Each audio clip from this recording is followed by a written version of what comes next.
Hi everybody, it's Sally and welcome to my tardy day version of Proof Weight Loss Surgery Works. I am your Monday vlogger, but I must admit I had a wonderful visit from a WLS friend from YouTube and Facebook who we had a fun day together, and the day just got away from me and it slipped my mind. I can't believe it slipped my mind, but it did. So here I am, and I beg Shaya's pardon for encroaching on her Tuesday day.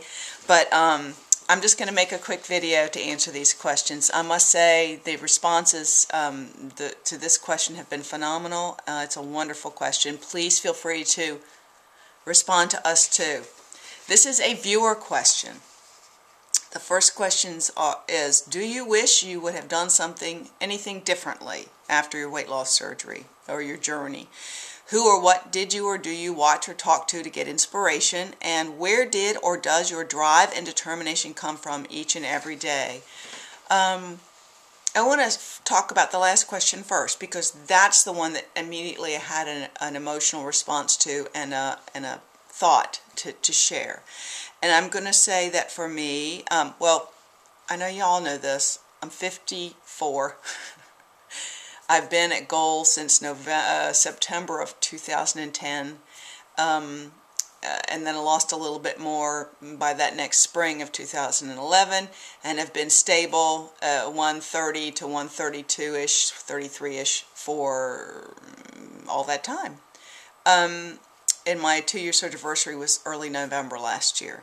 So here we go. I lost 120 pounds. Where did and does your drive and determination come from each and every day? Well, being this far out into maintenance, I want you to know that it's not a struggle like that period of time where you are trying to make sure you lose the weight before the window of opportunity is over, which is what's in your head. In maintenance, your initial fear before you even reach maintenance is, what if I can't keep it off? What if I'm going to regain? That kind of stuff. Well, I can tell you that my motivation comes every day, and my determination comes because I don't want to go back. There's no going back. I lived my whole life as a heavy person, a heavy girl. There's nothing worse than being a fat adolescent. It's bad enough being a fat child, but to be a fat teenager, to be a fat young adult woman who feels like she's not desired or wanted by men or whoever, not good enough. I never ever want to feel those ways again. And my motivation comes when I look inside myself. There's this little girl with a broken heart that I see. I see this little girl in her bed saying a prayer for someone to love her. Sounds really sad and pathetic, but that's the reality. I used to do that. And I used to hope that someone would want me one day. Oh God, I sound like Little Orphan Annie, but that's the reality. And I still see that little girl in there. So that is my motivation and my determination every day to give life, to give voice to that child so long ago who wanted to live and wanted to dream. And what keeps me motivated to stay fit and lean and healthy is the dreams I have to do things that I've never done before. Strengthen strong legs and arms. I want to do hiking, and there's just so many things. We're getting ready to move to England, and there's so many dreams I have of seeing Europe, and I'm going to be able to do it because my body is strong and fit, and I have weight loss surgery to thank for that. I struggled for years and couldn't do it on my own and keep it off. I could lose it, but I couldn't keep it off. This is the magic bullet for me. Best thing I ever did. So that's my drive and determination. So I continue to exercise every day, and I consider moderation to be my key. I didn't, when I was in the losing phase, I didn't dare think moderation too much, because you really are afraid you're not going to get to the finish line before it's too late, so you're like panicked. But once, I also tried to ease, sort of like sliding into home base. I wanted to ease into my maintenance because I wanted to be able to make this a livable lifestyle for me to maintain forever. Not like a diet where you come off and go on, come off and go on. This is a forever thing. But I can't forever kill myself with high levels of exercise at my age, nor do I want to. So I make those choices, or factor into everything I do every day, is to figure out how to get my metabolism to work well for me, in my favor, with moderate amount of exercise, which means 30 to 60 minutes daily, even if it's walking and doing a few other things, and occasionally more things. And making good food choices, whole, healthy, non-processed food choices, 95 to 97% of every day. I give myself a 3% fudge rule. If I need to have something, I have it, but I try to keep it in that context of my life. Okay. Do I wish I'd done anything differently? Oh yes, and this is what it would be. I wish I had been able to lay down all the crap I thought that caused me so much anxiety and worry about, would I be the one person this surgery wouldn't work for? Will I die on the table having surgery? Is it worth it? That's the kind of stuff in the early. The first initial anxiety when you're going in for surgery is, what if this doesn't work for me? Well, you know what? Why in the world would you be the one person in the world that the RNY didn't work for? I mean, I know there are people it doesn't work for, and there are issues, and it's a serious surgery, and there's death, and there's illness, and there's stuff. But why would you be the one person you couldn't lose weight if you had an RNY? That's a lie. That's not true. And you can see there'll be people who have the RNY and do no exercise and lose all their weight. And there are people who have the RNY and do lots of exercise and struggle to lose more than 2 pounds a week. 10 pounds a month was my average. And so everybody's different and everything's different. I wish I'd laid down any anxiety or fear. I remember having great anxiety that I wouldn't lose my weight before my window of opportunity was up. My honeymoon would be over and I'd be screwed. So much of that is a fallacy. There is a season where your body works at its optimum level with this, adjusting before it gets used to it. And I for sure was going to give it my best shot to do everything I could. That's all we can all do. That's all anybody can do, is give it their best shot. So as long as you give it your best shot, don't have anxiety and panic attacks over it. And everybody's body's different, and you need to go for the gusto. That's what I did until I reached goal. I didn't pity-pat around. I went all I could out for reaching some healthy goal. And at 160, when I was making myself insane, I said, I quit. I'm at goal. I'm picking this as my goal. I have crossed the finish line. I am a success. I am a winner. And then I took that big pack of anxiety off my back and dropped it and moved forward. And from that point in March to that August to September, I had reached 130. So between 160 in March of that year to September, I was at goal. A goal that I hadn't even picked. That's where my body has gone and stayed.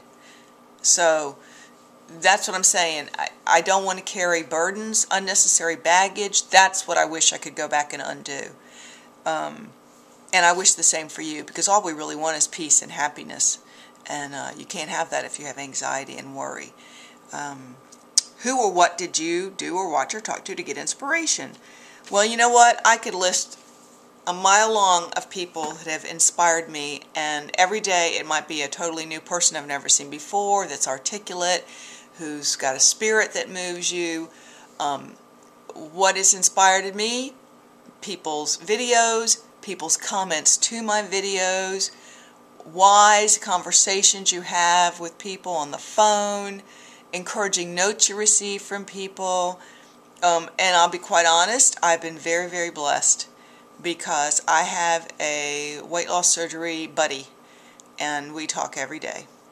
And knowing that she stopped to be my friend when she was a bigwig, and that we connected on a spiritual level and on a relationship level, and that she could feel that I had something to offer her as she had things to offer me, really has carried me through the whole season, and that's Rosemary.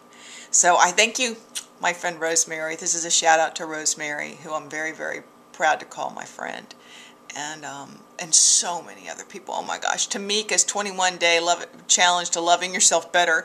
That was the most awesome, life-changing, blew my mind, kind of wonderful healing program, and she still has that available for you to utilize. And I highly recommend Tamika's 21 Days to Loving Yourself Better challenge.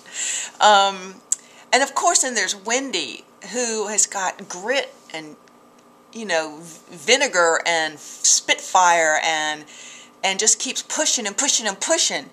And even though I don't do everything Wendy does, to see someone with that much gumption always inspires me. And there's a lot of people like that with a lot of gumption out there. People that inspire me are the people on Proof Weight Loss Surgery Works that I've watched over the years. And then all the friends, all my YouTube and Facebook friends. I don't want to leave anybody out, so I'm not even going to start mentioning names. But the 21-day challenge was a seminal experience in my life, and I wanted to bring that up because I really think people should use that as a resource. So I thank Tamika for developing that. I would just say, everyone who's made you feel included and loved and part of a family, that is the inspiration that I receive and will continue to receive. And I'm going to tell you the truth. I was just here visiting with my good friend Tony. It was Mrs. Tony Skinny Britches, or Mrs. Skinny Britches to be. We were old friends. And I said, you know, when I get sad about moving away, leaving my home, even though I'm really excited to move to England for a couple of years, if I thought I was leaving all the friends behind me, it would rip my heart out. If I thought I was leaving my WLS support group behind me, it would rip my heart out. I couldn't do it. It's bad enough to leave your children and your dog and your whatever, and your grocery stores and the things you like that are routine, and you know where to go. But to lose you guys would be unbearable.